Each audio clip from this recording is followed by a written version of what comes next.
My name is Daniel Mercer.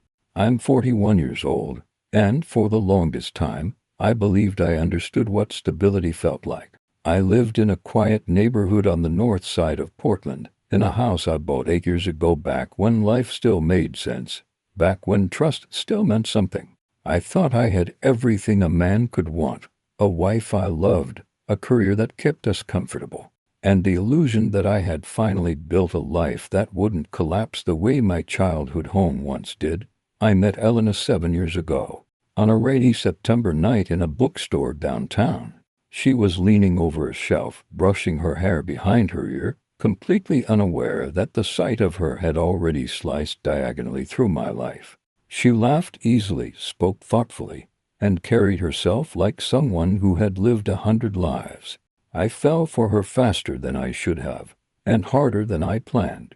But love doesn't wait. It hits, it claims, and it blinds. For years, I thought she was the one. The person who would stand in my corner even when the world didn't. I trusted her more than anyone, more than I should have trusted a human being.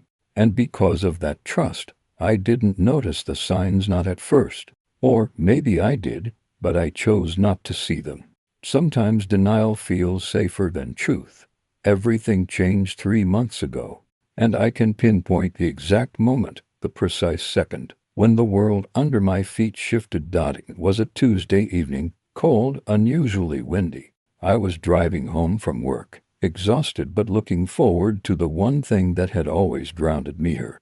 I stopped by a small bakery near our house to get her favorite almond pastries. It was a stupidly romantic gesture, one of many I had made over the years, thinking small acts could keep a relationship warm forever.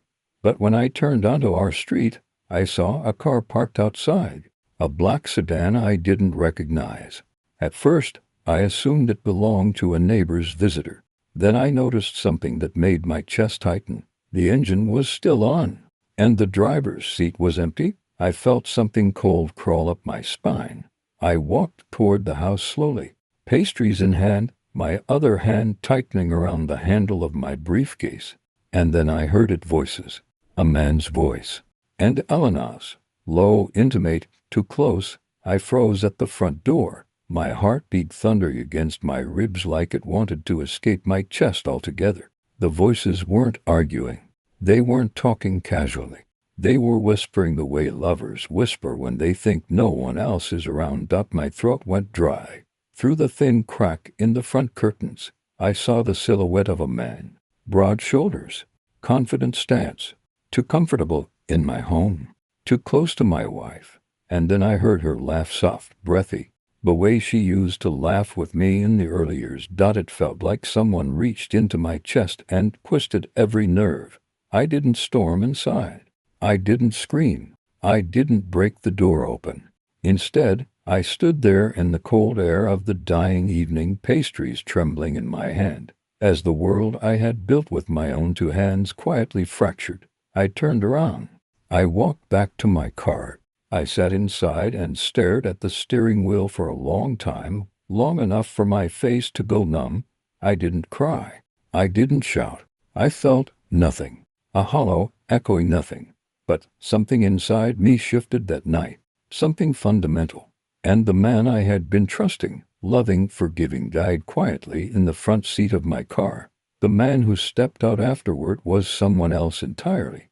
I didn't sleep the night I discovered the voices behind my front door. I sat in my parked car 2 blocks away, watching my own house like a stranger observing a crime scene. The lights in the living room stayed on until nearly midnight, and the black sedan didn't leave until long after that. I watched him walk out, tall, athletic, dressed like someone who spends more time in a gym than at a desk. He moved with the confidence of a man who believed he belonged there, in my space, with my wife. Elena walked into the door.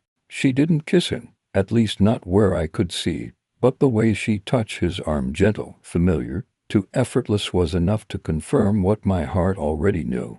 She only touched me like that in the first 2 years of our marriage. After that, it faded like a glued-on photograph peeling at the corners. I watched her close the door behind him. Then the lights went off. But I stayed in the car, gripping the steering wheel until my knuckles whitened, breathing through a storm I couldn't let escape. Not yet. There's a point in every betrayal where the one being broken must make a choice, to confront or to gather evidence. Anger urges confrontation. Betrayal demands proof. And I needed the truth carved cleanly into the bone before I made my next move. When the sun started rising, I drove to work like any other day. Same route, same building, same colleagues. But I was different. Something inside me had calcified.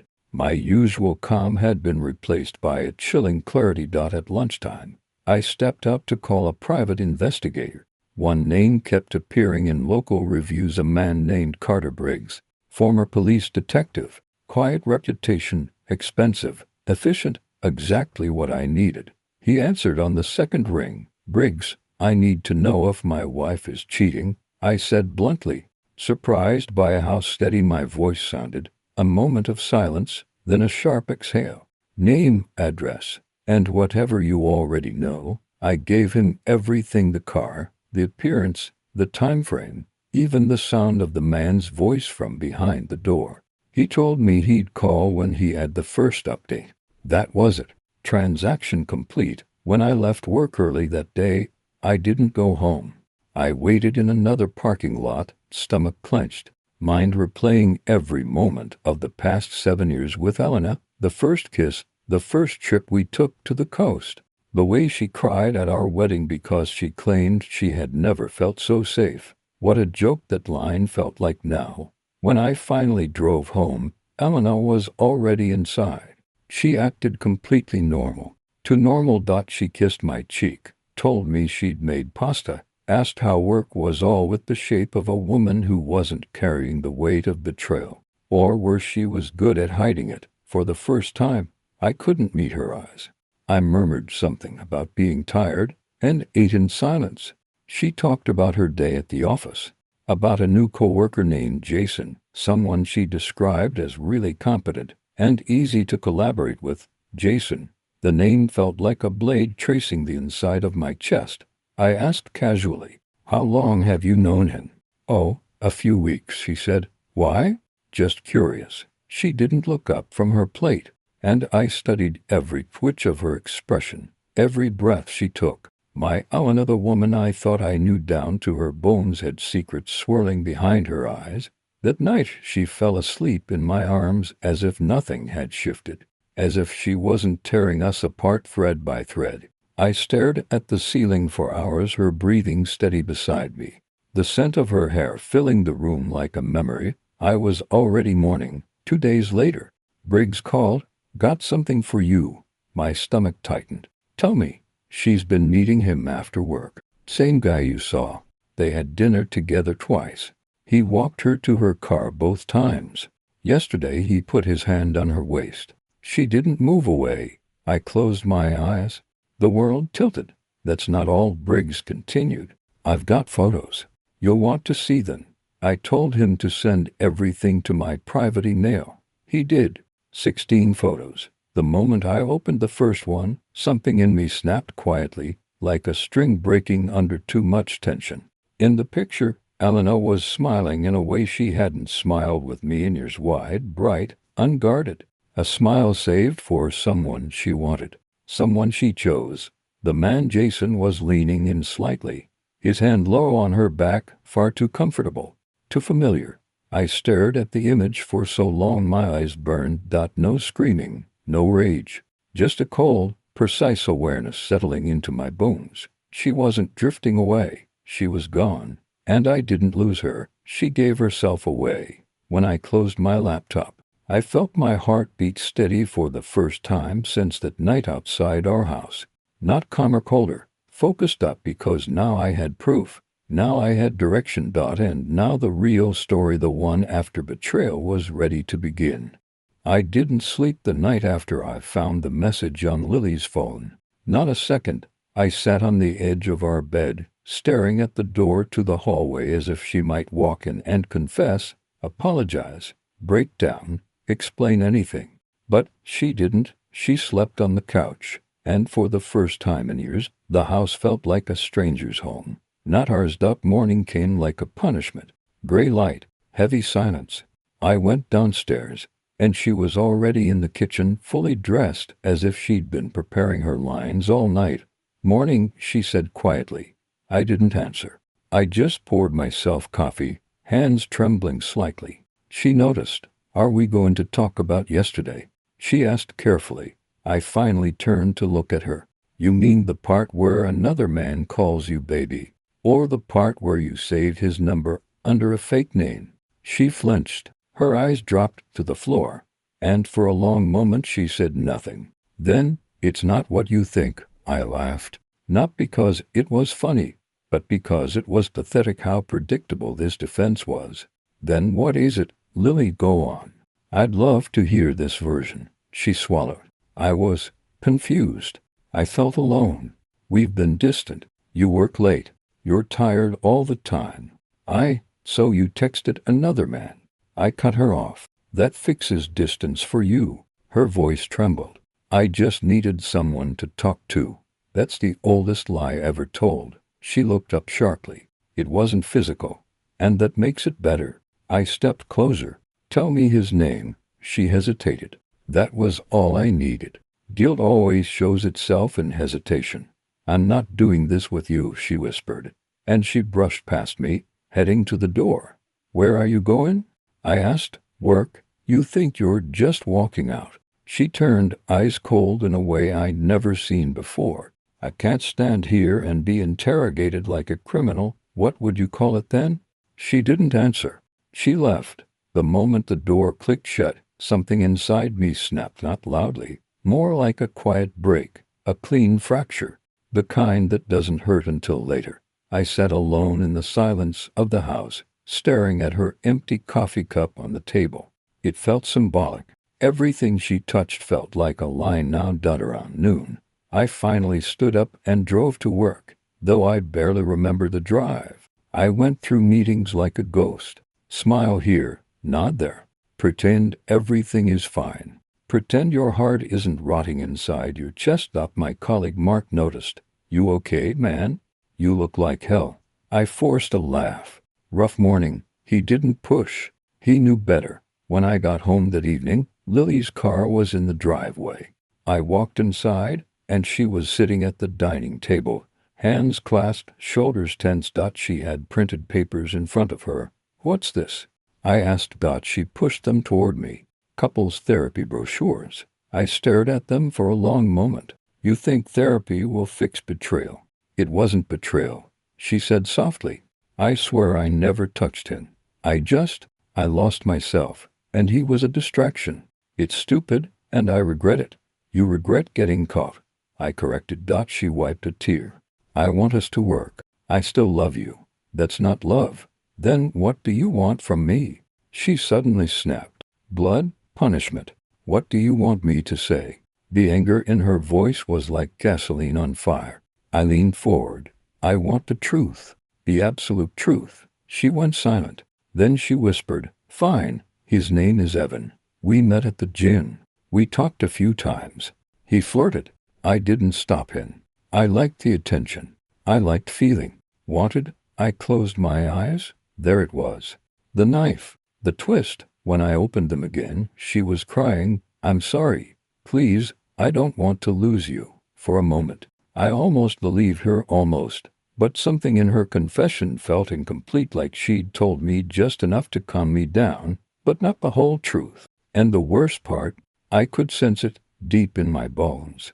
There was more. There was always more. I walked past her without a word, headed upstairs, and shut the bedroom door behind me. I heard her sobbing downstairs, but it didn't move me. Not this time. Because love doesn't die in a moment, it dies slowly, painfully, piece by piece. And that night, lying awake in the dark, I felt the first real piece of it finally crumble. I woke up the next morning with a decision already carved into my mind like a scar. I wasn't going to confront Lily anymore. I wasn't going to yell, accuse, demand the truth she kept rationing out like crumbs. No. I was going to find the truth myself. If the man's name was Evan, if they met at the gym, if the messages were just texting, then it wouldn't be hard to confirm. And something deep in my gut instinct, sixth sense, called to whatever kept telling me she'd only given me the sanitized version. The one that sounded forgivable. I needed the real version. I left the house quietly while she was still asleep. The sky was barely turning blue. The air was cold. My mind was colder. On the drive to the gym, I replayed everything Lily had ever said about her workouts. What day she went, what time, who she mentioned casually, like it meant nothing. One name kept standing out. There's this trainer who pushes everyone too hard. She'd said it with annoyance. But now I realized how easily annoyance can hide interest. When I walked into the gym, the smell of rubber mats and sweat hit me instantly.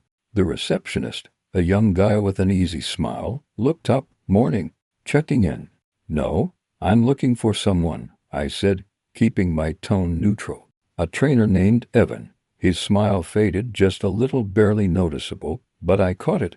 Yeah, he should be in soon. You know him? I'm a friend, I lied. The guy nodded, but I could tell he didn't fully buy it. He usually works early mornings.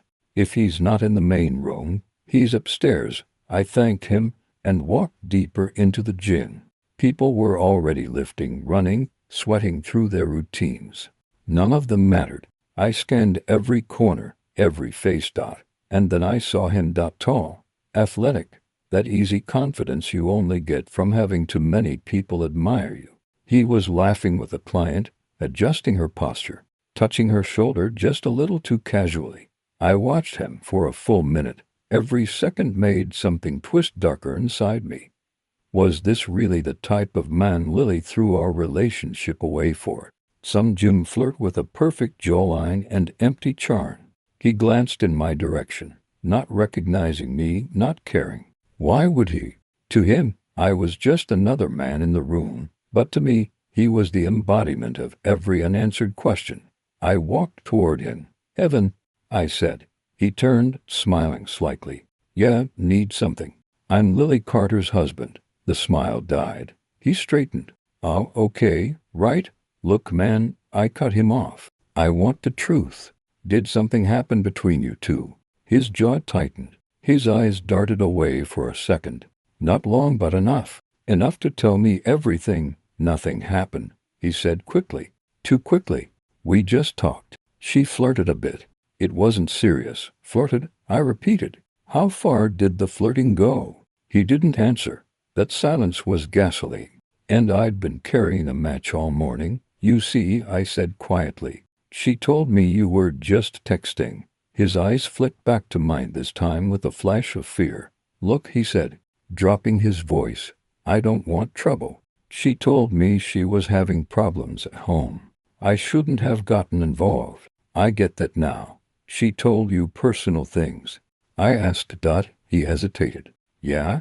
And you didn't think that was crossing the line? He stepped back slightly. Man, I said, I'm sorry. It wasn't. I stepped closer. Don't apologize to me. Tell me the truth. His face hardened. I am telling you, no, I said, voice low, steady, terrifyingly calm. You're telling me the version that protects you. He didn't answer. Because he couldn't. He'd already said enough. I turned without another word and walked out of the gym, my pulse pounding, my hands shaking, not with fear, but with clarity. Pure, sharp clarity. She lied. She softened the story. She left out pieces. And now I knew for certain. I had only scratched the surface. On the drive home, something inside me changed. Not snapped, not broke, shifted. Like a new gear clicking into place. When I walked through the front door, Lily was in the kitchen, making coffee, pretending life was normal. She looked up. Where did you go? I didn't answer. I just stared at her. And in that moment, she must have seen it, something in my eyes, something she'd never seen before. Her expression faltered. What's wrong? She whispered. But I didn't explain. I didn't ask any more questions. I didn't need to, because now I had a new goal. Not forgiveness, not reconciliation, not even confrontation. I was going to uncover every lie she ever told me, piece by piece, layer by layer. And when I reached the bottom, When I finally saw the full truth, I was going to make sure neither she nor Evan ever forgot what they did to me. Not for the rest of their lives. I didn't sleep that night. Not a second. I lay awake beside Lily, listening to her breathe, watching the ceiling fan spin slow circles above me while every lie she'd ever told replayed in my mind like a broken reel. She slept peacefully, unaware that something inside me had crossed the point of no return. By sunrise, I knew exactly what I needed to do. Not scream, not accuse, not crumble. I needed proof, the kind no one could talk their way out of. And I needed a plan. When Lily left for work, I waited 10 minutes, then got in my car and followed her. Not close far enough that she wouldn't notice, but close enough to never lose her. My heart was steady, unnervingly calm. I'd always wondered how people managed to keep their hands from shaking during surveillance scenes in movies. Turns out, when you've been betrayed deeply enough, you feel nothing. Absolutely nothing. She drove to her office like always. Walked inside.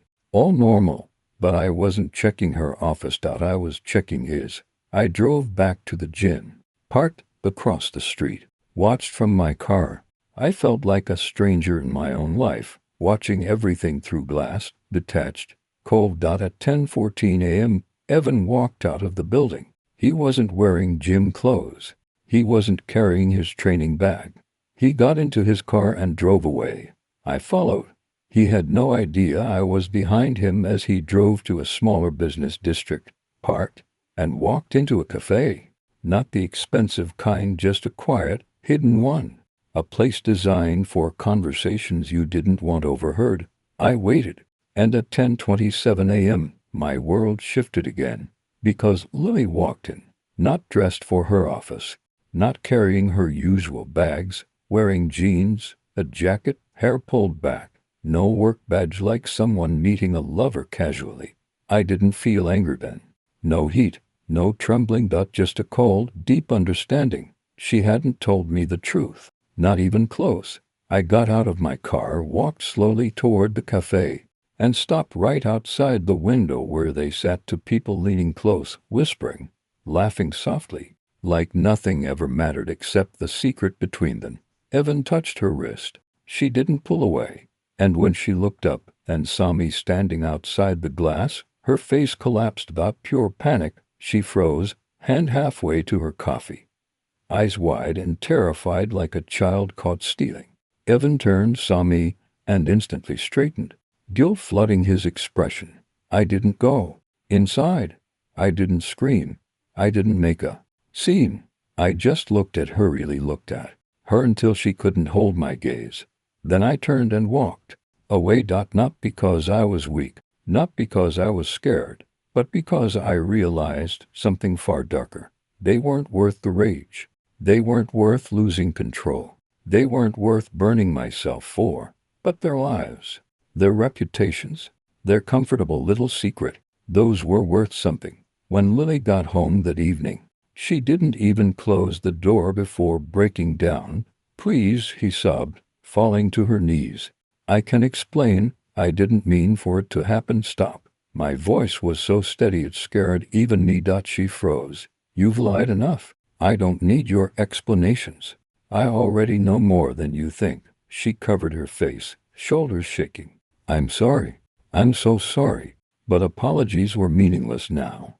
I walked past her, sat down at the table, opened my laptop, and pressed play on the security camera footage from the cafe's outdoor feed, publicly available if you knew where to look. There she was. There he was. Clear as day. I turned the screen toward her. She collapsed again, this time with a different kind of cry, the kind that comes when someone realizes their life is about to fall apart for real. What are you going to do?" she whispered. I looked at her, not yelling, not shaking, not emotional, nothing. I said softly. She stared at me, confused. "You're going to do it to yourself." And she did. Over the next 2 weeks, she confessed to her boss why she'd been missing work. Her friendships fractured when the truth leaked. Her parents heard everything, every detail she tried so hard to hide. Evan quit the gym after his manager found out about the client incident. His fiancée, yes. He had one left him with a screaming match in the parking lot. Their comfortable little affair had detonated exactly the way it deserved to, not by my hands but by the truth. Truth I uncovered piece by piece, until it became a weapon she couldn't outrun. The day our divorce papers were finalized, she stood in front of me with swollen eyes, trembling hands. "Do you hate me?" she whispered. I shook my head. "No, I don't hate you." Her breath hitched, almost hopeful, until I finished. "I just don't care anymore." And that was the deepest cut of all. She left the courthouse in tears. I walked out into the sunlight feeling something I hadn't felt in months. Free. Broken, yes. Changed, absolutely. But free. Some betrayals set your life on fire. Others teach you how to walk away from the ashes without looking back. And this time, I didn't look back.